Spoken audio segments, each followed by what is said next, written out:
This week, we put our money where our mouths are. 3 big engines are now free, mostly, and our night tonight is white, not black.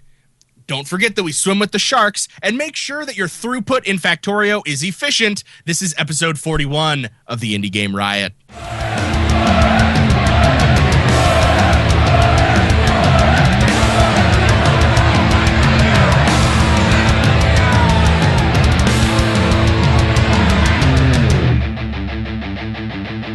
Indie Game Riot!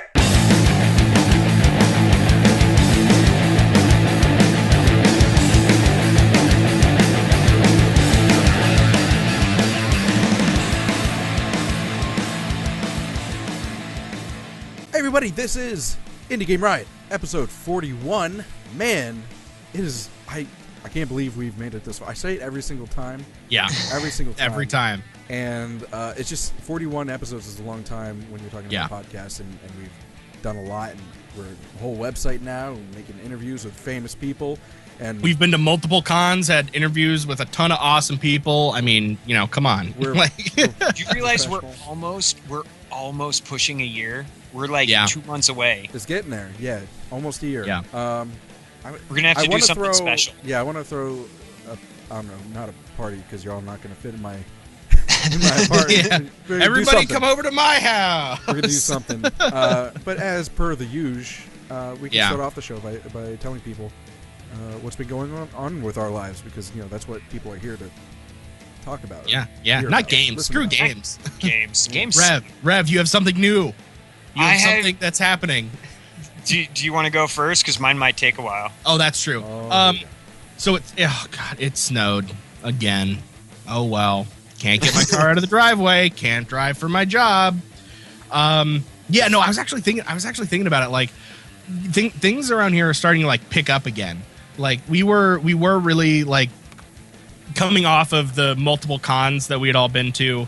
Well, except for Rev, because Rev's out. And where everything actually happens. Right. He goes to all the summer stuff because that's where it's all... exactly. Yeah. After MagFest and getting all that done and focusing on the site, like everything's starting to like pick up again, and it feels really good because there was like a few weeks there where it was like we were really just like, slugging it out, I felt, but now that we're starting to get caught back up, I'm feeling good. Energy's good, and snow and that's it. You're talking about getting stuck in your driveway. I can't even get out of a freaking parking spot on the street. That's how bad the snow removal in this area is. I hate this place so much. I hate it.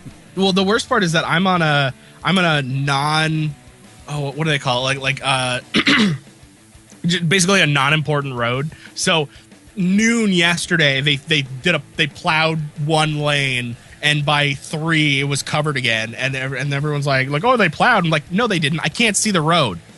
Like, and that's all that I'm thinking. It's just like non-essential road.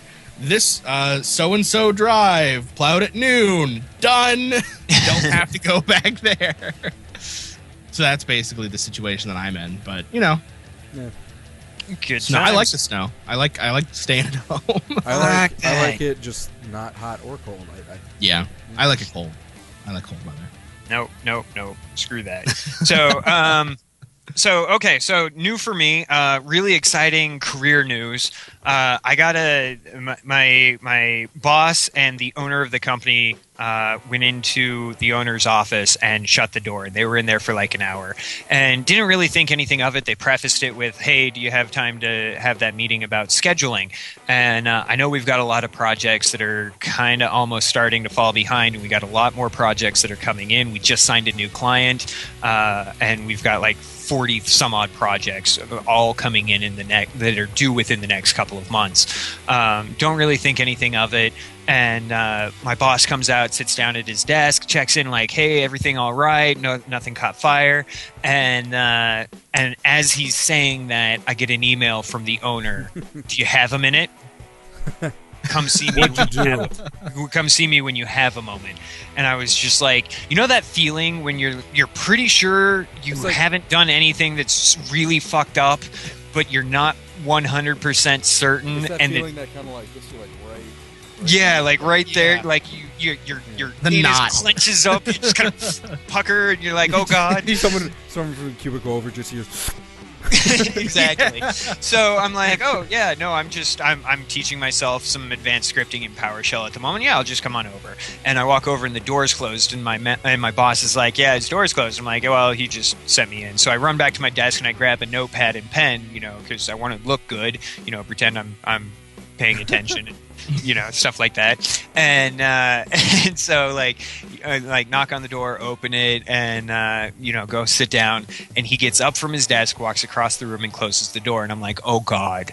Like, I've been here 6 months, like just over 6 months, and I am screwed. Like, I didn't do my 6-month checkup because I keep forgetting. I'm so busy, I haven't had time. Does anyone else that works there work 70+ hours like you do? Yeah. Okay. Like, the only person that doesn't is our help desk monkey. Not really. That's kind of demeaning. He's our PFY. He's our pimply faced youth that we're training up. Intern. And yeah, exactly. But hey, so so we're sitting there and he sits down and he kind of does that like big owner thing. Where he sits like. Well, it wasn't quite like the whole stretch back, but it was definitely like he settles back. Talk. Yeah, exactly. Settles back. It's actually that I read there's a big old like the whole. The way I can't think of the words now, but it's it's the power move. Yeah, the power. You put your foot up on a chair or something like that. Just yeah. It's body language is what I'm trying to say.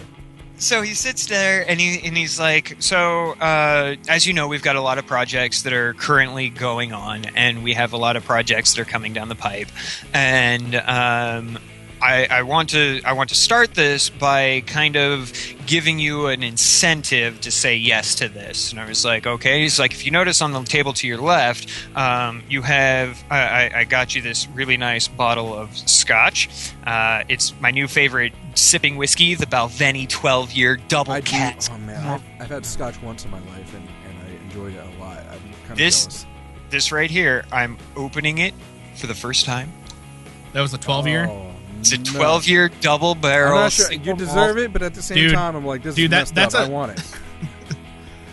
That is a that's a $52 bottle. Depends. Depends on where you get it. If you're in Utah, it's $85. So we're sitting there, and I was like, okay, what's going on? He's like, well, I've been talking with Vince, and because of this, because of all these projects, we'd like to move you over to a flex time schedule. Most of these projects can't be done during business hours, so it's going to involve a lot of after-hours work, and we would like you to make an appearance as often as you can at the office. But if you're up until 8 o'clock in the morning working on one of these projects, I don't want to see you in the office until you feel okay to come in. And I was like, oh, sweet. So I basically now have free reign as long as I put in at least a couple of hours at the office to help cover when, everybody else is on site. And I'm doing my normal day-to-day tickets as well. I basically am now kind of quasi work from home. And he apologized. He was like, no, I'm sorry. I can't do any more than this. But we've been really impressed with the amount of work that you've been doing and the way that you're taking ownership of things that don't technically fall under your jurisdiction, but you're jumping into it, you're taking it over and fixing problems for us. We're going to offer you a 10% raise. And at this point, like I'm sitting here and I'm trying to mentally hide a boner. But you just hear under the desk like, boom. You're trying to like get as much blood away as possible. You tense up, Excuse me while I do a handstand. That's what the notepad was there for. Yeah. Good Past move. me smarter. So we're sitting there, and I was like, wait, are you not to shoot myself in the foot in the future, but at my last job, I was there for basically 2 years, and they gave me a 2.5% raise after I threatened to walk off. And so don't apologize for only being able to give me a 10% raise 6 months in. This is fantastic. Thank you so much. So sorry, that's my personal news. The one thing that I really and that's super exciting for me. And that's crazy too, because they interviewed you for a position that was way lower than what you're working at. So not only do they give you a better job than they were looking for, now they're paying you more. Exactly. So, in other news, my February edition of the Indie Box has arrived. It was late because they had some shipping issues for one of the items. I am about to open it for the first time, and I thought I would share it with our show. Yeah. So, I think it'd be cool that I'm going to link people just so they can. Oh yeah, Indie Box. Indie Box. Yeah. I feel like this almost should be like a monthly thing. Like I almost feel like I should get one, and then Rev and I should like open them at the same time and be like, "Oh look at this!" And this I'll be here cool. like really pissed off because I don't have any. I can't afford it. Bitch. Okay, so here we go. I have in here. There's a little postcard that says, if I don't want to open my box, here's my Steam keys. And by the way, full disclosure too. I mean, you paid for that box, but we do have an affiliate link which is what I linked in the chat. I just wanted to let people know about that because I'm not trying to be shady about it. So yeah, just let you know. Good. Okay, so the link in chat is an affiliate. This month's game is Risk of Rain. And see, you love that game, and now you have a box for it. I have a box for it. I already have like 3 copies, and now I have at least 2 more. Because one of the things that they did for this, it allows you to play for multiplayer. Like you can do co-op. And because it was supposed to be the Valentine's edition, they wanted you to be able to play it with your special friend. So, Risk of Rain, I have no idea what's actually in the Risk of Rain box. By the way. Oh my god, if there's actually a disc in there... Oh man, dude. Oh, have you not seen what they give for the discs? No. It's a USB key. Okay. Oh, never mind. No, but the flash drives are always custom though. Yeah, they're always custom. So I got a pair of socks. Orange and purple socks. They fit you perfectly.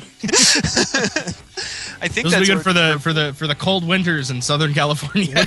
Right? The game though, that's why I'm confused. I don't know. Maybe I'm not colors? Maybe, I don't know. I'll guess, possibly. What else do we got? We have something that is black. Ooh, the Risk of Rain monster log. I'm pulling this out now. New fighting garb. New fighting garb. Yeah, that you can't use because you hurt your back.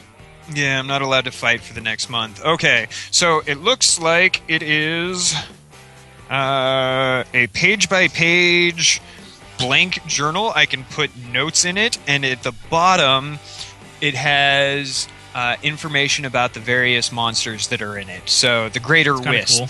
Their combat abilities are unprecedented.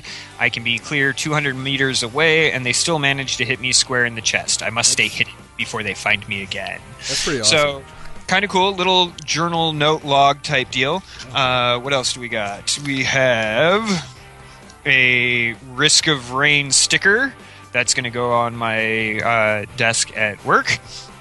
Wait, you can stick stickers on your desk? I can do whatever the hell I want at this point. I have the. He's not going to be there. I have the original soundtrack for Risk of Rain, written, performed, and produced by Chris Christodoulou. Chris Christopherson. And there's 17 tracks on that. I have a custom instruction manual. Oh, that's cool. Letter from the developer. Dear Risk of Rain fan, hey there, hope you enjoy the contents. We put a lot of neat stuff in there that I think a lot of fans will enjoy. Socks, absolutely genius. Most importantly, thank you for being a fan. We never imagined that we would be in a position to have a fan base, let alone a physical release of our game. Thank you for sticking through our development process, growing pains and all. I sincerely hope I can rise to meet everyone's expectations. You've made this guy's life. Thanks. Sincerely, Hippo Games. About the game control scheme, they've got the controllers, multiplayer options, list of characters, items, all that fun stuff. And then, what else? Oh, another Indie Box sticker, also going on my desk. Got something else. What else do I have? Ooh, I like this. I get a Captain's Brooch pin for Risk of Rain. And it actually... Cool. Over there, like, he's like... Drooling. So it comes with this little cool backing. Yeah, that's all neat and well. But here's the actual pin itself. Oh, that's cool. All right. That is pretty And then this month's USB stick that you can use is in the form of the access cards from the game. The UES man. Contact Light Cargo Room Access Card. Oh, dude. the USBs alone Are awesome are and totally... make me want to get the thing. Yeah. I'm a collector. I love collecting things, and those I could just see like a shelf lined up with Yeah. I have yet to actually install off of any of my USB keys. They just sit there. because you get the USB or the Steam code. Steam code is what I mean. Yeah. Now that did bite me on last month's game because the USB version supported 3-dimensional, like with they supported 3D with glasses that came with it. Oh yeah. But I installed using the Steam code instead, so Steam version doesn't have it. Oh. So that's new with me. What's up with you, Josh? Also, thanks, IndieBox. Yeah. That's Again, new with me. you What's know- up with your boring ass life? Yeah. It sucks. Like, I've been pretty much in the same Pair them boat with your as- favorite shirt. I've been pretty much the same boat as Tech, so just with snow. Yeah. Snow and snow. But the next week is supposed to be, I don't know about Maryland, but it's supposed to be sunny for like a full week, and it even gets up to like okay. 50-something degrees. Yeah. Sunday it's getting up to like 50 here. So that'll be I nice. hate it. It's too hot. I don't have an indie box. Yeah. Oh, well. Unless, Yeah. You know- unless Moneybags over there wants to buy them for everyone here. Yeah. 10% raise guy over here. But you know what I can't afford?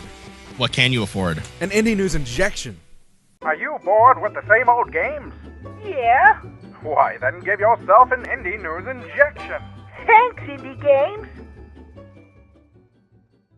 And this week on Indie News Injection, the first thing I want to point out, we mentioned it at the end of the show, the last couple episodes, I believe, but I just want to point out that we actually have picked out the game for the put your money where your mouth is challenge. put our money. It changes where every our time. It's the same mouths thing. are. I don't know. I like put your money where your mouth is challenge. I like that. It just comes off. But there's 3 of us, so Put our But it money comes where off our the tongue mouths better. are. you're using well. Royal Your. Yeah. Yours truly. We have picked the game out for Indie Gamer Chick. By the way, if you want to go check out indiegamerchick.com, that's a blog where she does the reviews, and she's going to review the game that we chose, which is Shine.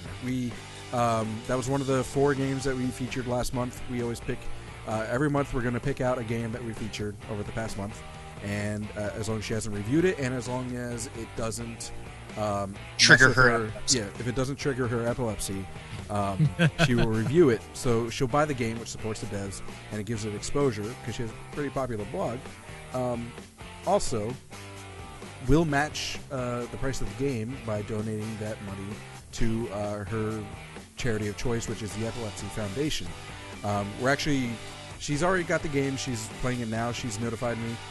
She actually asked if we could just kind of hold the money and do a lump sum At the end of the year. at the end of the year. So we're going to do that. We're just going to hold it in a PayPal account and give it to them at the end of the year. So, but yeah, Cool. Shine is the game. Congratulations! And that game, as even though I gave it hell for very small things, I had a great time playing it. well, yeah, It's a I good mean, game. It's a great game. There was actually it almost won by default, to be honest, because 2 of the 4 games that we did last month were actually not starting the Riot games Oh yeah, that's true. because of cons and everything. Yeah. Like that. It was between that and Hot Tin Roof, and I thought that would have the edge. I agree with that one. Mhm. So that's what we chose, and that money is going to go right into the Yeah. little account thing. And Mhm. congratulations! It's a win-win for everyone involved. Yeah, definitely. Going from things that cost money to things that are free. GDC has happening, has happened. You know, GDC, whatever. But Whatever. there were 3 game engines, and you may have heard of them, that have been like, you know what? Have it. Just go on. Go. Have fun. Do it for free.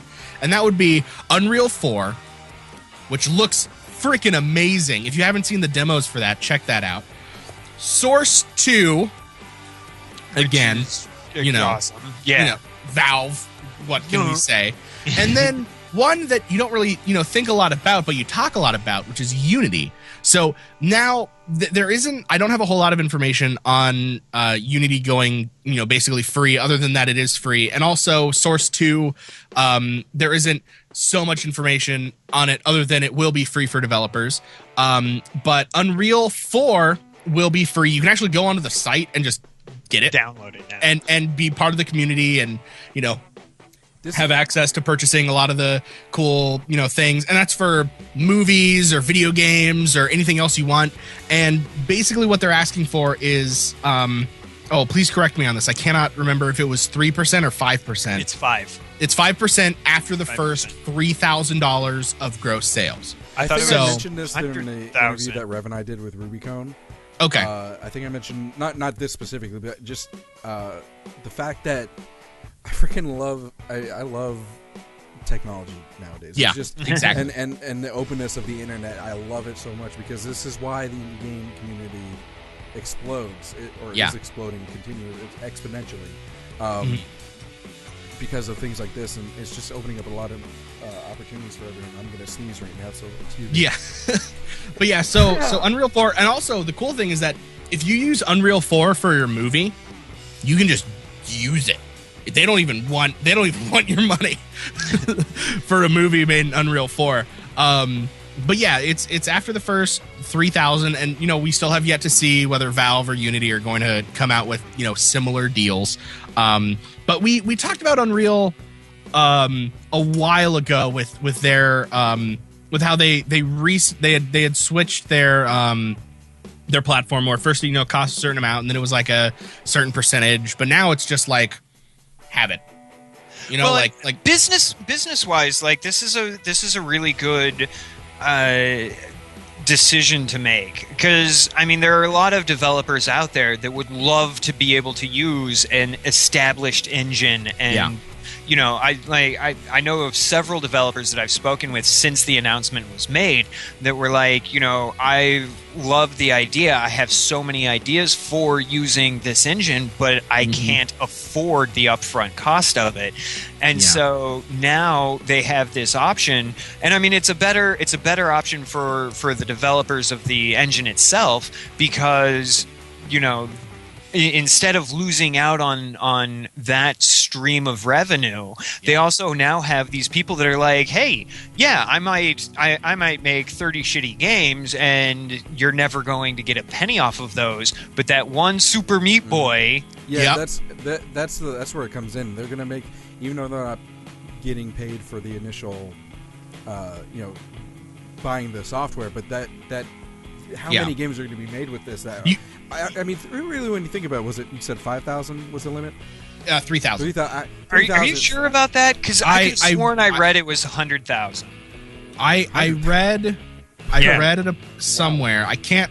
Again, I wish I had that. If it is 3,000, I think that's actually smarter. I think it was their website. Hold on. Because imagine how many games are going to be made. 3,000 is not that much to get. You're right. It's after 3,000 per product per quarter. Plus, and so everyone's getting this that couldn't afford it initially, and then on top of that, don't they have not plugins, but like assets that they also sell? Yes, exactly. So more people are going to be buying that sort of stuff.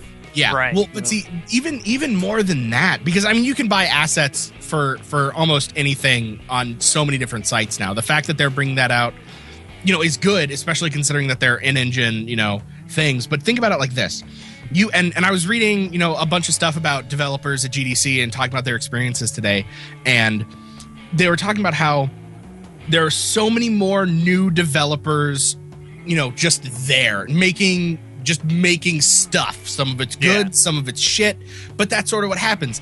Now that anybody like me can download Unreal and start learning how it works and just getting my hands in it, not making a cent off of it, just using it and maybe figuring out I know enough code to just be dangerous or make this do that or make that go over here. But all of a sudden you have thousands upon thousands of people making stupid, shitty games and learning how to make better games. Because for every bad game that comes out, the next game is going to be better from that person. You actually just brought up something else, though.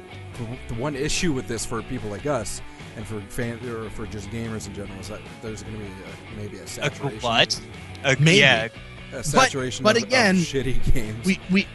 We know, like, but I think there the are pros outweigh the games. con. Exactly, there are games that have relatively high budgets that get released and are bad, and they don't make that money back, and they don't make another game. Gamers aren't dumb. You know, like well, I would well, some of you know, sometimes. no, obviously, because you know everyone has a phone and you know whatever. Yeah, exactly. But people aren't dumb. People are going to, you know, some people might lose, you know, might waste money on a game that's crap. They're going to be just like with, you know, when Steam Early Access came out, there are going to be games like Earth 2030, 2233 or whatever it was called. 2066. Especially since Steam's 2066, Source, yeah. With Steam releasing Source, hopefully they're expecting that sort of flux and increased games being put out to early access and greenlight, and hopefully, I'm hoping maybe they'll control that a little bit better. No? Maybe. Well, but I think that if they kept the same systems that they have, it would pretty much just be, you know, life as normal. Like it's just gonna be like, you know, like people are gonna be making dumb games, trying to get them greenlit. They get greenlit, the game never gets made, or it's an early access game, people buy it for $20 and it dies in 3 months. Like, it's still gonna happen. And I think this access to the engine, I mean, maybe the access to the better engine for more developers will actually give novice developers more ability to create something better. I mean, obviously you're gonna have those issues with time. It's like, oh yeah, we spent a year on this game and now, you know, I hate this guy that I was working with and he left and she's, you know, out doing this other thing for this other company, so she's not doing the work that I need. So, you know, that's gonna happen. It happens everywhere. It's a volatile, you know, system of game design that just exists. But maybe the games will get better. I don't know. I think it's gonna have a net positive. I really do. I still think so too. I think it's worth wading through. I mean, we already do it now, to be honest. We wade through a lot of shit to get to the good stuff, and we find it because we know what we're doing. Like you said, 9 times out of 10, gamers and people aren't dumb. Yeah, so exactly. We'll get it. It's a good thing overall, definitely. Speaking of overall good games, one of our very first episodes, we featured a game called Papo Yo, and this game was absolutely fantastic. You can go back and find it in our backlog. But the reason I bring that up is because the developers for this are working on a new VR game with the Oculus Rift. Yeah, I know, right? It's like, and now it's Steam VR coming out, you know. Right? Yeah, there's so much good stuff going on here. So they are working on Time Machine. Is their new game, and it's basically like take the. Remember when you were a kid and you were all hyped up about dinosaurs? Like Calvin and Hunt, like, oh, I'm a dinosaur. Rah, rah, rah, rah. And like even today, like I'm 30-something years old, and as soon as the game comes out and they're like, yeah, you get to ride a dinosaur, I'm like, yes, I don't care how much it costs, I want that game. You know? And Stomping Land, yes. Yes. And it's not coming out, but still. But like that kind of excitement, and they've tried to take that Jurassic Park / Pokemon / like experience and put it in this sci-fi dinosaur world. Where freaking awesome! Yeah. Oh my god! And you mentioned Jurassic Park, and I can remember the first time I ever played a Jurassic Park game was I was a little kid. I was in a Chuck E. Cheese, and they had like a Jurassic Park light gun game. Yes, I Sit remember down, and like you're in this like room, and it's just you're shooting dinosaurs, and Time Crisis sort of deal. It was very hard, but it's like I remember that being like, I mean, it wasn't innovative in that it was it was a light gun game, but it's like the fact that you could experience something that was totally out of this world. It's like, yeah, guys dressed up in soldier armor shooting at you, you shooting back. It's been done. It's been done forever. But come on, like Rev said, dinosaurs. Who cares? Yeah. It could be dinosaurs going to the store and buying ice cream sandwiches. I want to play that game. And I bet you, if they do this right, they'll teach a lot of people too. Because what? Sorry, go ahead. No, like if they get their science relatively right and the ages and the time, it's like all of a sudden you're like, oh, I really want to see a Stegosaurus. When did the Stegosaurus exist? Was it this year or that year? And it's like, I don't know. Maybe this game isn't going to have that, but it might. Well, there's going to be. You've got the time machine, and like they haven't released a whole lot of details on it. There's a demo of it at GDC right now. So if you happen to be at GDC, go check this out and come back and tell me how absolutely amazing it is. Yeah, I'm wondering if it's going to be like, because how a lot of VR experiences are just that an experience. You're just no. They said there's action sequences. The person so this is going to be a pretty linear game. Yeah, this is an actual game, and they expect points of the dinosaurs to be scary. One of the things that I wanted to mention in particular, because Papo and Yo, relatively small group, couple of guys, girls, etc. They have signed somebody by the name of Corey May, whom, if you remember, was the lead writer of some of the best games that came out of the last generation of consoles, Assassin's Creed. It's like okay. So if he was the lead writer on Assassin's Creed 2, then okay, I'll give you it. He was my understanding from that whole fiasco was that much like Mass Effect, bigwigs came in at the last minute and kind of killed the anyways. So Corey May's writing the story for it. Congratulations to Papo and Yo. We are so excited for this. I have to get a better laptop for gaming purposes, and then I have to get an Oculus Rift so I can play. You know who's going to be really excited for this? Who? We were talking about Tim Donnelly. Yeah. Time Machine. Oh, yeah. Mm-hmm. No, it's one step closer. Yeah. I'm sorry. Yeah, Tech.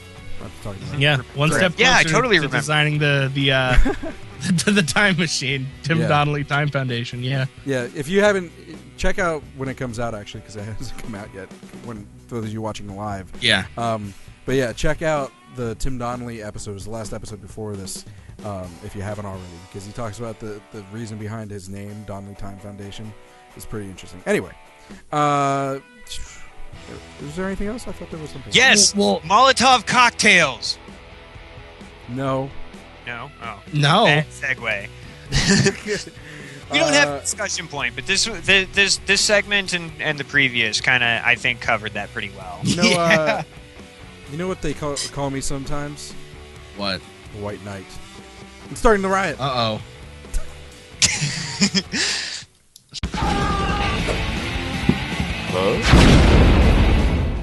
And this week on Starting the Riot, the first game we're going to talk about is because, well, the only game we're going to talk about on Starting Riot is a noirish survival horror with puzzles called White Knight. And I'm going to play the game footage right now. Around the side of the house. Oh, sorry about the sound. Anyway, so it's called White Knight, and basically it's like a noirish, like I said, noirish puzzle, survival horror in 3D setting. It's really stylistic, and it takes place in the 1930s jazz kind of era. So it's got this kind of like classiness to it, if that makes sense. Yeah. Basically, you end up getting stranded near this house and you kind of get injured. And you find this mansion. You have to go in, and I don't want to spoil too much of the story, but you have to go in, investigate, and it's a horror game, so it's pretty fair to say that there are dark entities that you will end up encountering at some point. I think this is a really cool take on the whole genre. Okay. I can see that. There are also parallels that from very significantly older games that we haven't seen yet, which when I actually saw how this game played, it like just triggered so much, like it's going to sound weird, but it triggered a lot of nostalgia because they're doing the same thing that Resident Evil 1 did, which was the frames of the game, what you see are basically cinematically composed. So instead of like, you know, all these like horror games where it's like, oh, fast camera movements, oh yeah, first person immersion and all that stuff. In this, you mean you're talking about the fixed camera with exactly. Okay. You are seeing everything that they want you to see, which means you're not going to see things that you don't know are there. Wait, and you're considering this a negative? No, I'm considering this a positive. Yeah, a huge positive. Like I don't know what it is. Like games haven't done this in a very long time. They haven't done it very well. And with the very stylized graphics of this game, as you know, those of you watching can see, if you're listening, you know, check out gameplay footage of this game right now. The very stark black and white with you know, the lighter being sort of yellow. Like it just lends itself so well to this fixed camera angle, like very eerie feel to it, where you are in this world in a way that you don't often see. Like when developers say like, oh yeah, you're in this world, you're in first person, you're jumping around, you're killing zombies, you're shooting guns and you're getting blood on your face. It's like, no. It's you're walking through this thing and you're not seeing what's behind that corner until you go by there and it's freaking you out. There's two things too that you kind of mentioned. I mean, first of all, you were talking about kind of the cinematic nature of it, and if you're watching the live stream or if you're watching the video version of this, you can see like it's all shaking and the angles are in a way. If you know anything about cinematography, there's specific things that you do to make the viewer, or in this case the player, uncomfortable, and it makes them you know, uneasy, and it makes them easier to scare, or you know, anything like that. And they're using these sharp, far away angles. You're like, what's going on? And even like the frames are kind of moving. You know what I mean? As you're playing. Mm-hmm. They do a really good job with that. I feel like they might even have a little bit of, just I guess, I don't know, they might have a background in a little bit of cinematography. You know, whoever's planning these camera angles out. Secondly, you're talking about, because of that, you know, you're only seeing what the developers want you to see. In this specific game, just because of the style with the light and dark, you can see how incredibly dark the dark is. So you could be walking right next to something terrifying and not know it. Mm-hmm. You know, exactly. One of our audience members makes a kind of good point on this. As we're watching this footage, you know, Preposter on here says that, you know, it looks fantastic, but we're getting the feeling that the art style itself is becoming a gimmick. And the noir style, you mean? Well, the general black, white, shades of gray with the noir style. Because I mean, it's possible. It's kind of an indie trope. Yeah, a little bit. Is. Yeah, and the fear is, and I agree with Preposterone on this. I'm afraid that the gimmick of the art direction and the stylistic presentation of the game is actually going to take away from the gameplay, the story. Now, granted, really consider this a gimmick? I mean, I think it's... Yeah, I think in this case it lends itself to the setting. And again, it's 1930s. This is kind of like what happened. Yeah. It's not like Limbo, you know, and all those other games that are similar to that, where they're just doing it because it's fashionable. Yeah. I also think noir.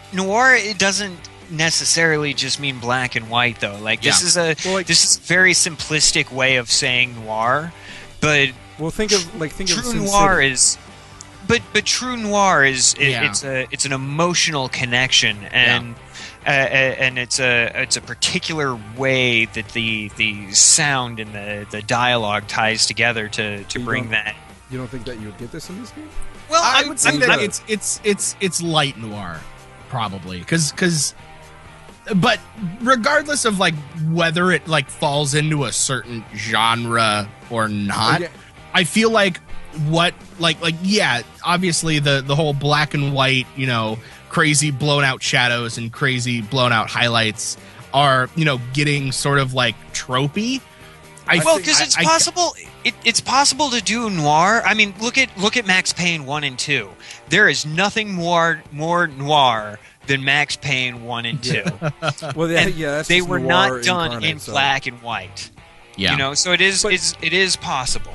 But I mean, okay. But I'm saying is, and I actually agree that I get what's being said about the whole trophy thing, because it's like I said, like there's Limbo and then there's a bunch of games that are similar to Limbo, inspiration from Limbo. And they use that, you know, 2D side scroller or whatever. But I think in this game, not only is it lending to the noir atmosphere, which I don't think is completely dependent upon this, but it also, because it's a horror game. I mean, how many horror games are like this? You know what I mean? I mean, I can think of a few like off of Game Jolt, but I think that's more because of lack of art budget. I can also say that going back to the last episode where we had that interview with Tim Donnelly, where he talked about when you do something right, people aren't going to want to put in the work to do it right again to copy you, and when they do, it's going to work. And I think that the developers of this game knew what they were doing, put the time in to make the art style actually lend itself to the game as a whole, not to just like a gameplay gimmick or this one part or like very shallow like development. Look at this, and not to interrupt really you, brought it up. Because of the timing here. Look at this gameplay right now that's playing. I don't know if you guys can see it because I don't know if you have the stream running in your end, but look at the gameplay. The black and white, you couldn't get that deep, like the deep shadows out of that in the completely uneasy. If it was in color, I mean, you could still get shadows. But I mean, I remember. You played Neverending Nightmares. Yeah, I was actually just thinking that. And I think I agree with you, but I'm interested to see. I'm interested to see what happens on this. Yeah. All the different clones that might come out. So I didn't mean to cut you off, but it was like no, it's fine. Yeah, no. Exactly. So definitely if you're into it, A little bit about the game. It is currently available on Xbox One, PS4, and Steam for $14.99 on Steam. There's it's rated N for mature, and it was published by Activision. So I'm kind of featuring it, but it was built by Awesome Studios. I mean, we did that same thing. We had a discussion about publishers too. Right. I mean, really all it does is give them the connections, but it was built by a small team with a limited budget. You know, Activision didn't like, here's our full Activision team. You know, that's not what happened. Because the same thing happened with Supergiant Games with Transistor, and they were published by WB. Yeah. So I mean, I guess when you're talking about indie street cred, maybe it tarnishes it, but it's still an indie game. Yeah, and here's another cool thing. I don't know what's up with France, but France is coming out with crazy games. Like our Riot of the Year game was made in France. Right? Yeah. Like Awesome Studio is a French company. Like all of a sudden, like, are we gonna have to move to France, guys? Like, is this what's happening? Is this what's happening? Like we have to get like a studio apartment in Paris. Like they've won quite a few awards. Just a couple of them. Public Choice at the Flip Festival. Best in Play at GDC. They were a finalist for Best Design at Hoplay Festival. Gamer's Choice at South by Southwest. These guys. I will definitely give you, this game is fantastic in what it appears to be doing. But I'm not completely sold on it. Also, it's horror, so that's true. Yeah, when I first fantastic. By the way. Yeah, exactly, and that goes back to sort of old school horror games. When I saw, when we learned about this game and I was watching the trailer of this game, I was like, okay, cool, a light based puzzle game. We've talked about those before, and then all of a sudden there's this scary thing that happens, and I'm just like, oh fuck. Oh, this is a horror game. All right, they're switching it up. I'm looking forward to this. That was really scary. And they just showed a ghost again with the black and white thing. Not to keep harping on that, but when he showed his candle on the ghost, it was like this It white on washed deep it black, out. and then it kind of faded. I don't know. I think it's just cool like that. And there's some color, by the way, in the light. So yeah, great job in this game. Seriously. I really want to. I know. Rev I'm is too much thinking. of a- I'm thinking puss. that down the road this might be a good. This might be a contender for Riot of the Year. I don't know. It's up there right It, now. I mean, possible. we got it's it. possible. This time, We last have time a we whole only year. did a half We a have whole year. That's true. Last time we But only did a I'm- half a year. This is going to be. I'm just a full year saying. game, so. There's something about this game that just speaks to me. I say that a lot, but you know. So, but you know what? You know what else speaks to me? What's that? The Germans. No, they don't No? speak to me. I don't understand what they're saying. Even though I am German, technically speaking. You know, But Pennsylvania. I would say the Peep Show speaks to me. Please give all your attention to Early Access.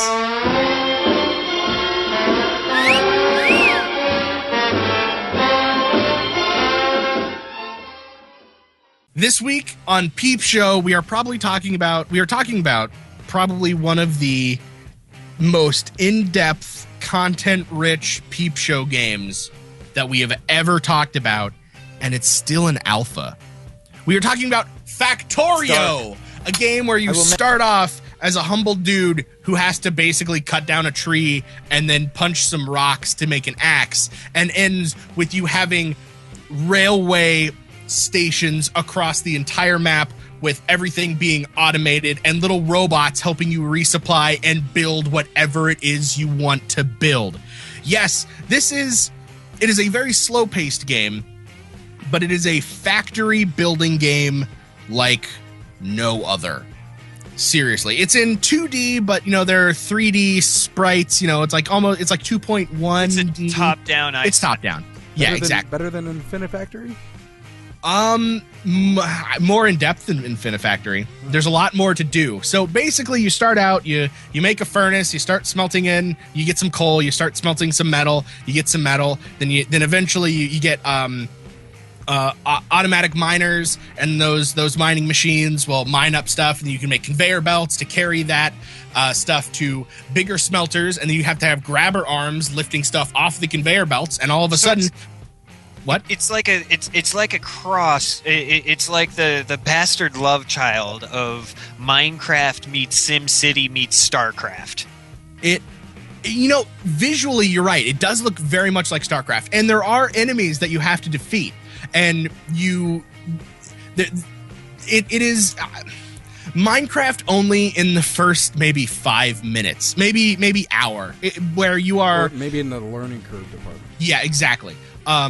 Where the more, and there's so many mechanics. I wish we could talk about all of them. I don't even really know about all of these mechanics, but my question is, like, first of all, what allows you to build parts? Like, do you have to collect resources to build parts? You have that to. way it would be like Minecraft? Yeah, so there are science packets that you have to basically research and then create, and there's this whole research tree that lets you do new things. So once you start getting science packets stockpiled, you can use that as research with other materials. So for a certain amount of time it takes to research, you're researching like how to build steam engines, or how to build better base defense, or how to build these upgraded conveyor belts. So there's this huge upgrade tree that you have to go through.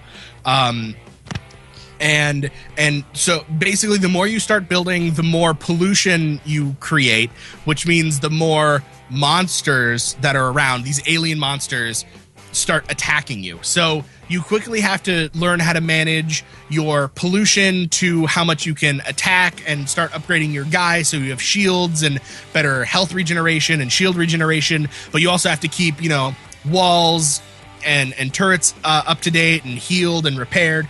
But you also have to go out and kill these enemies' bases, because they drop, alien artifacts, which you turn into the tier 4 science kits. So you can make the tier 4 science kits, so you use those to upgrade the final tiers of things in your upgrade tree. There's oil deposits and piping for liquids, and you can make a car. There are trains. It's it's overwhelming. And even on the website, they're like, look, try the alpha. You can try a demo right now. You can download a demo and play it. It is a very slow-paced game. It is slow. It is, This is one of those games that when you're farther into the game, the feeling of accomplishment is much greater than most. Yeah, because you're basically designing a factory system where you don't have to do anything other than know where you're going to be mining next. We kind of talked about this too last episode after the show with Tim, and he kind of brought up a good comparison too, is Roller Coaster Tycoon. Yeah, when you're talking about laying things out and playing it. If you like Roller Coaster Tycoon, you are this is going to blow your mind. And here's the crazy thing again. I said it before. This is an alpha, and there is still an end game.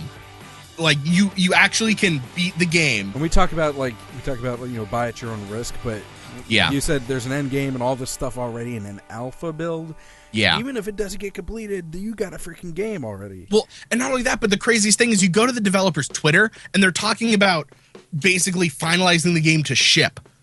Like, I'm making complete, like, ridiculous speculation here, but I have this, like, strange feeling that they're doing a lot of rebalancing and a lot of art assets are in, but, like, the final in-game art assets aren't quite there. There's big question marks.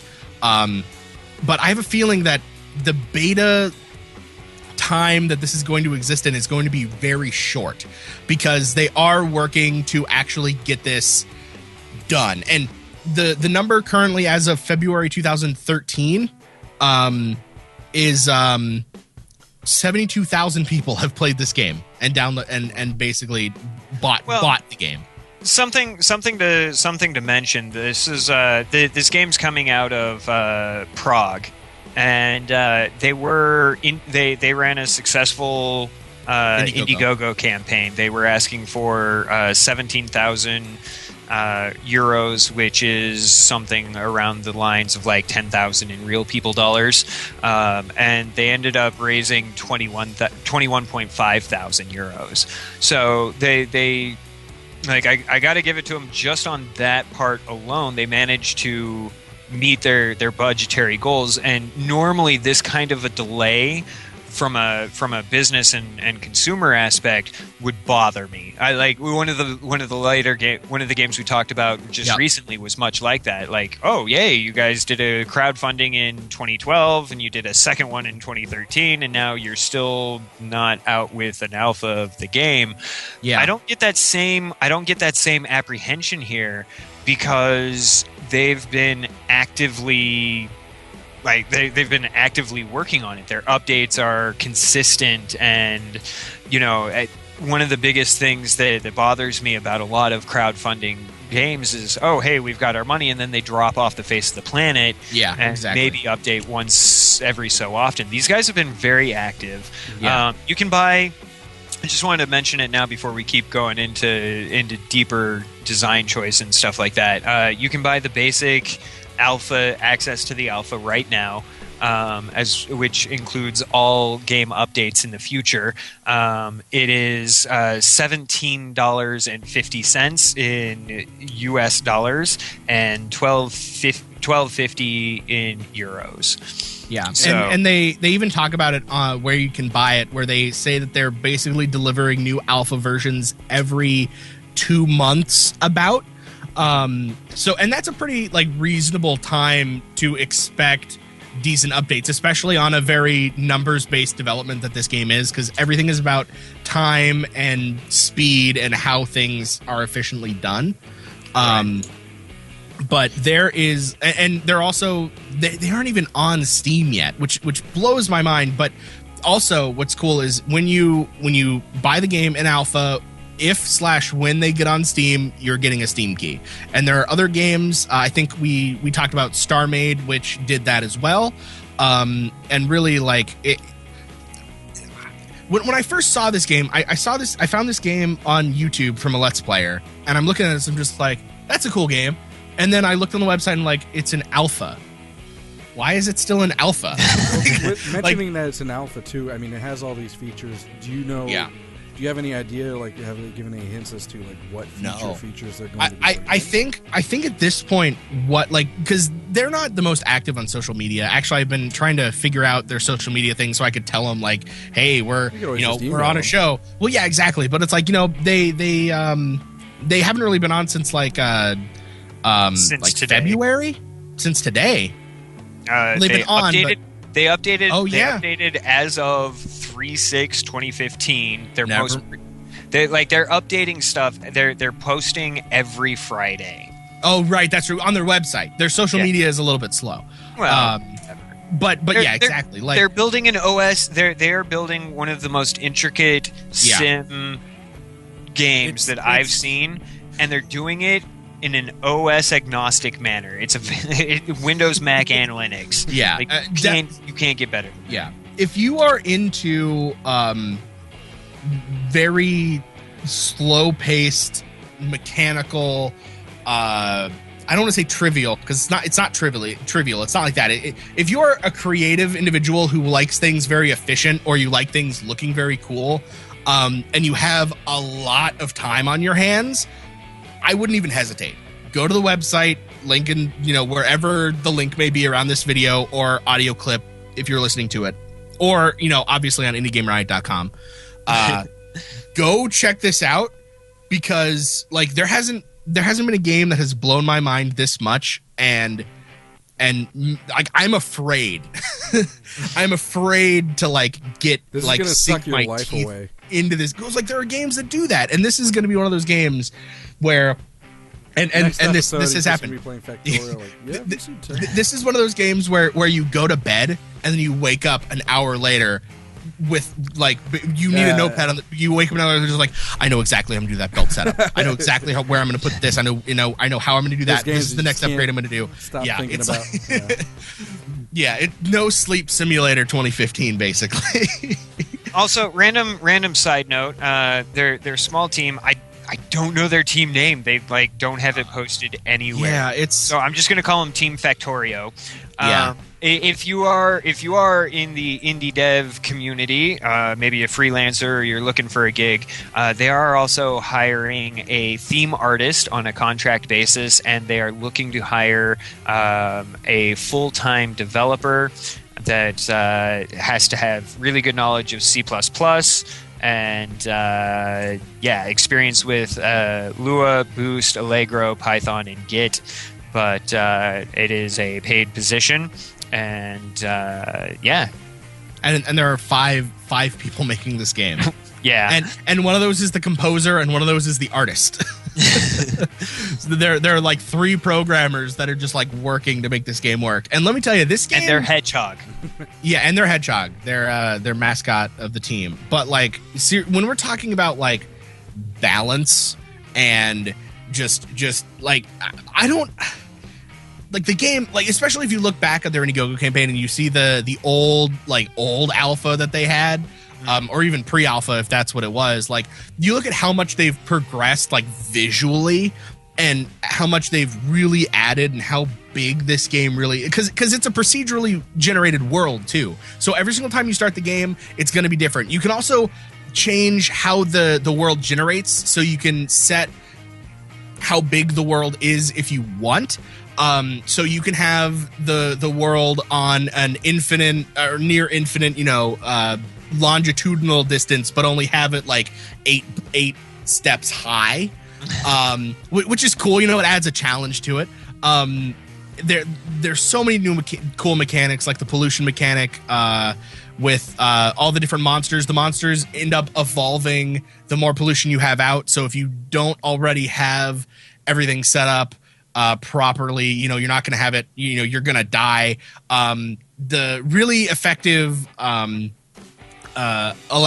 electricity management, everything needs to be powered. You need to power it a certain way. There are very clear graphs as to how much energy you're using, multiple different ways to generate energy and store energy, and different AI for the, like, I'm talking about so much stuff. There's so much stuff in this game. Like, I wouldn't even recommend playing this game first. I'd recommend like going onto YouTube and like watching a Let's Play of somebody, like start it out and then try it for yourself. But there is so much to this game. There's so much game here that there is absolutely no reason why people who are interested have. I don't know, like, oh my god, Well, it's insane. The last time you had this big of a hard on was Star Maid. Yeah, So exactly. It must be impressive. It's oh man, same level. Same level. Got to talk to your doctor. Yeah, erection lasting longer than 4 hours. So, segue. Think of one. Something. It's Segue. Going mobile.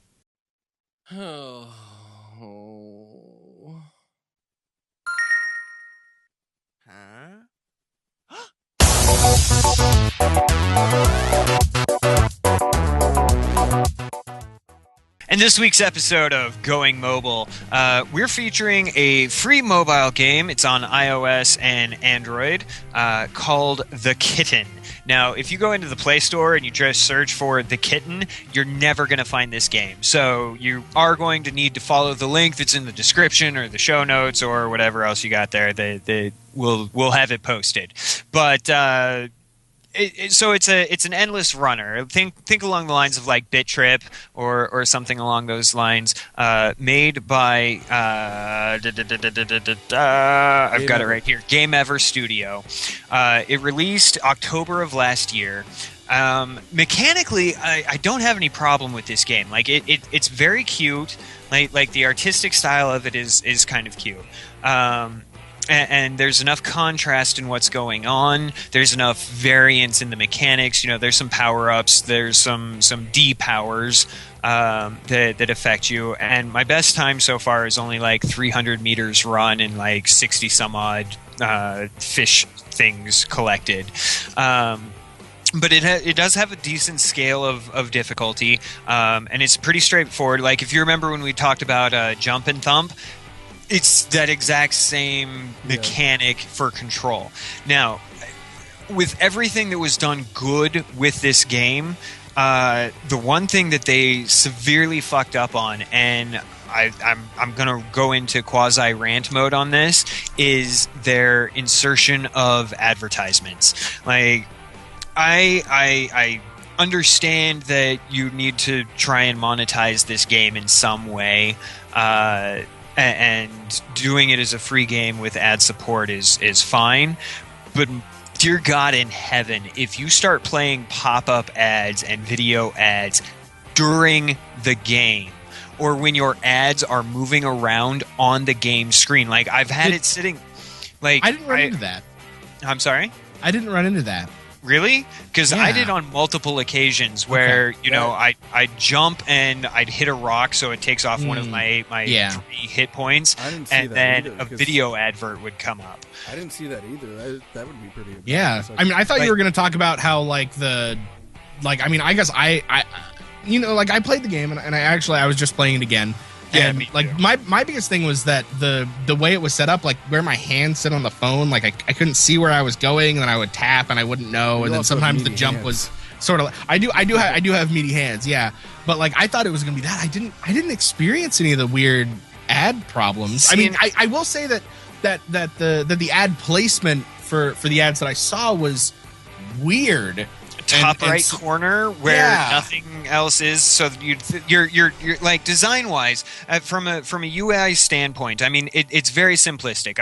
I don't know if Josh is gonna be showing footage, but I mean, this is it on my phone, and that's pretty much the extent of what you've got. And I'm trying to play this in video off the back.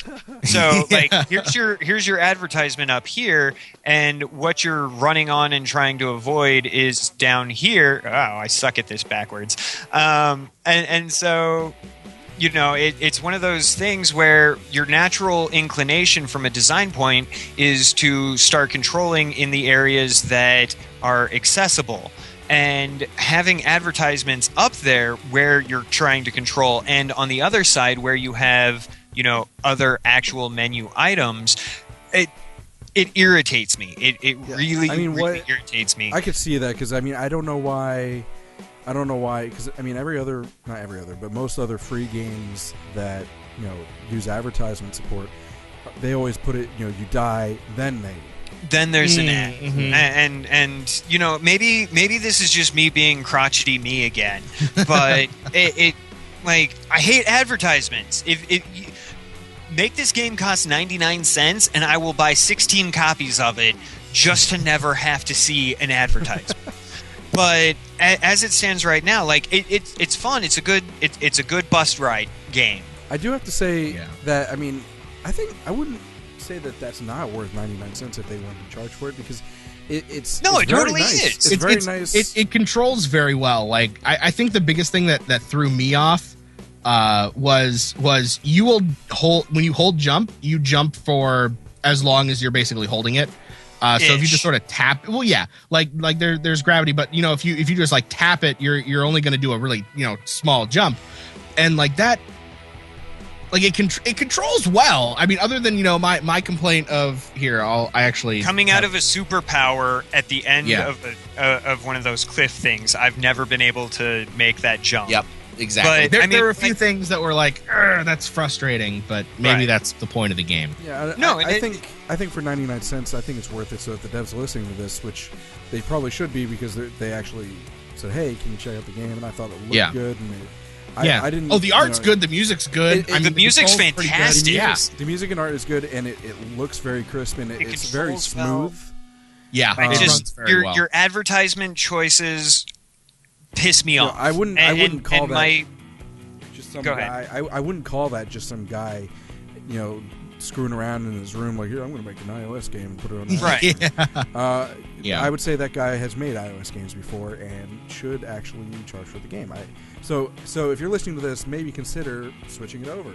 Or at the very honestly, least, if make you a paid remove version. all advertisements, and I swear to God, I will spend $20 on your 99-cent game, or you know, I'll just spend $20 on it. They should make a premium game without advertisements. You could do charge like $1 or like, you know, 99 cents or like $1.99, no more advertisements, and, you know, an extra life. I mean, like, make it something realistic. Exactly. Or if you are going to put ads, don't put it in the gameplay. Don't put it in the game itself.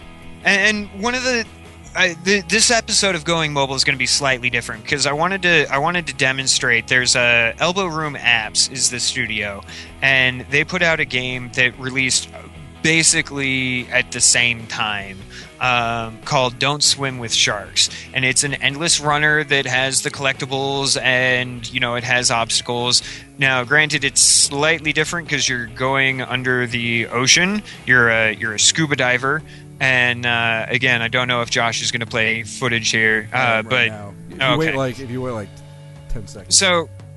So you know, it very simplistic. You tap on the left side of the screen to go down. You tap on the right side to go up, and it's relatively smooth. The animation isn't necessarily the greatest. The art isn't necessarily the greatest, but it still gets that same core feel, and it doesn't irritate the shit out of me with advertisements.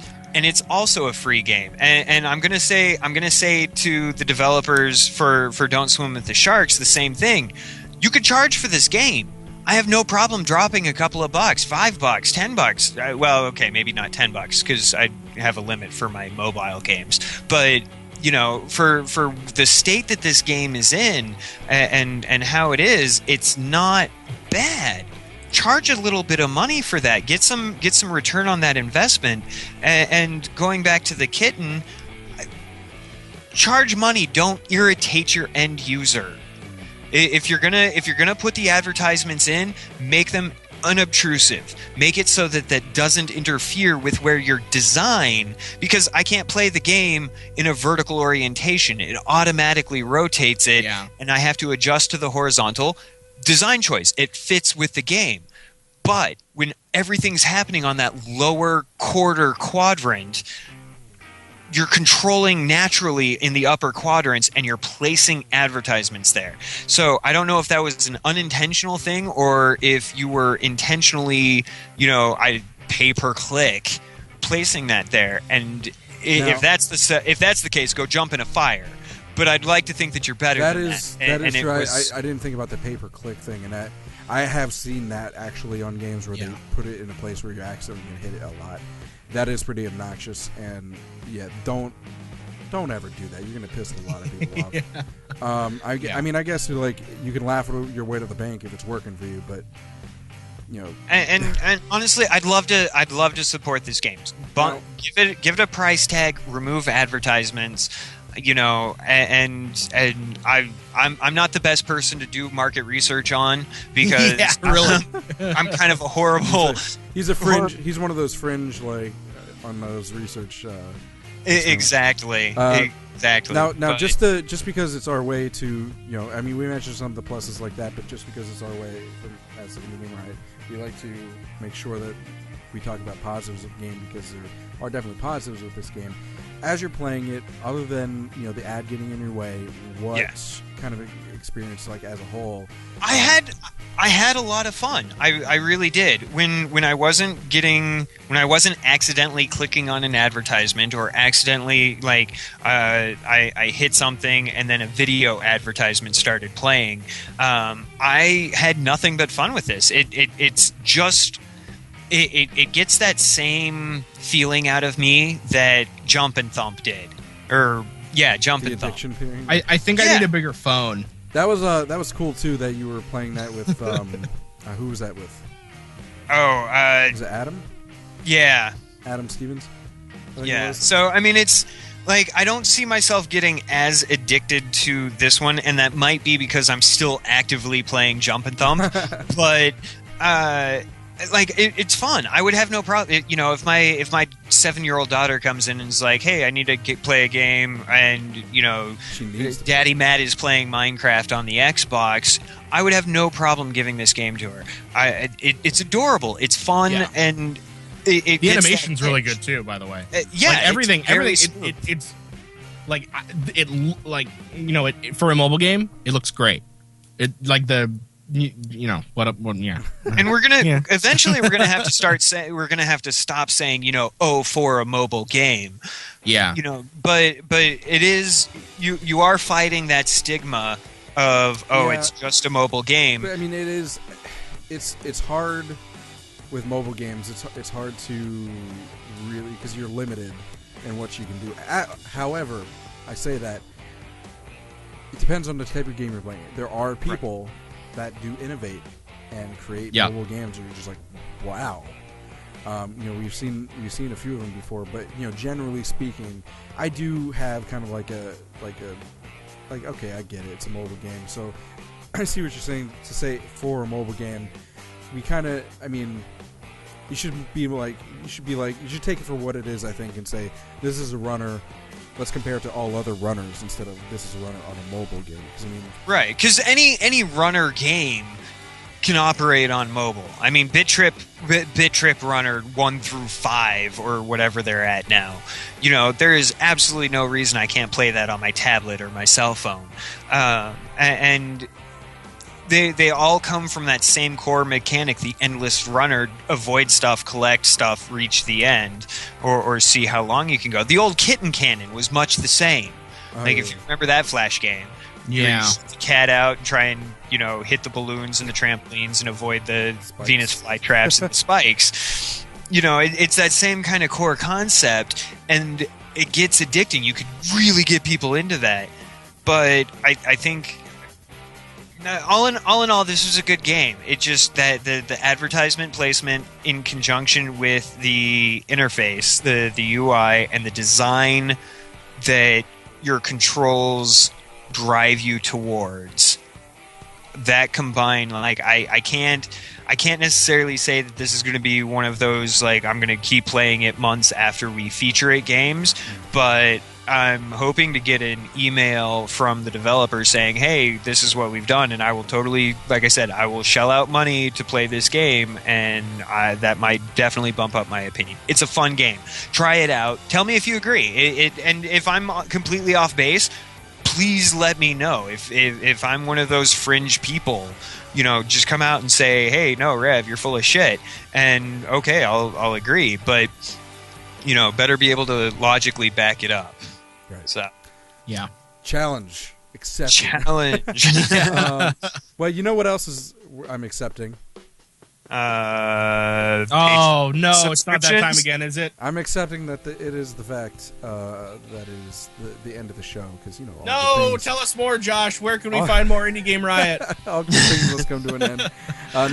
No music this week, but if you are a video game musician for indie games or an artist or a programmer and you're a dev or anything like that has to do with indie games, let us know. We might feature your stuff, whether it be on the website or on the show. Please let us know. And if you like what we're doing, you want to support us, and we have a whole bunch of future plans for Indie Game Riot. And if you want to see that, God, we have a lot of really cool stuff that we have planned. And if you want to help us get there faster, please consider supporting our Patreon, patreon.com/IndieGameRiot. And there's also a link on our website. And please consider giving, even if it's just $1 a month, upwards of however much you want to. So go check that out. Let's see here. So if you are any of those people that want to get featured or just want to know how to contact us in any way, just kind of want to interact or follow the updates, you can, first of all, our recorded versions, if you're watching this live, is on IndieGameRiot.com. All on the website there, or you can check us out live. You're listening to the recorded version on hitbox.tv/JaShinYa. We're also on Twitter at IGR Podcast and Facebook.com/IGR Podcast. Are we still on iTunes and Stitcher? We are, but a certain someone is. Hey man, I've got. Oh yeah. Well, there's actually two things here. I can point to both of you, because Tech is supposed to give me smaller versions of the audio so I can actually upload it to the site. Oh, that's right. Then I still need to get their host. Was supposed to go bitch at host and have them try and increase it, but neither of those are happening, so I can't really update the audio just now. But we are on there, episodes 1 through 30. So if you want to, that's true, and just listen in your car or something, go check it out. And then finally, you can contact us through email, contact@IndieGameRiot.com, which is on our website, which is IndieGameRiot.com. Any last words? Other than good whiskey's words. Good. Yeah. Good words. Good words, and my words are also good because words are cool. Language is cool. Words. Yeah. And words. Say goodbye, gentlemen. See you next time, guys. Have a good one, folks. Toodles.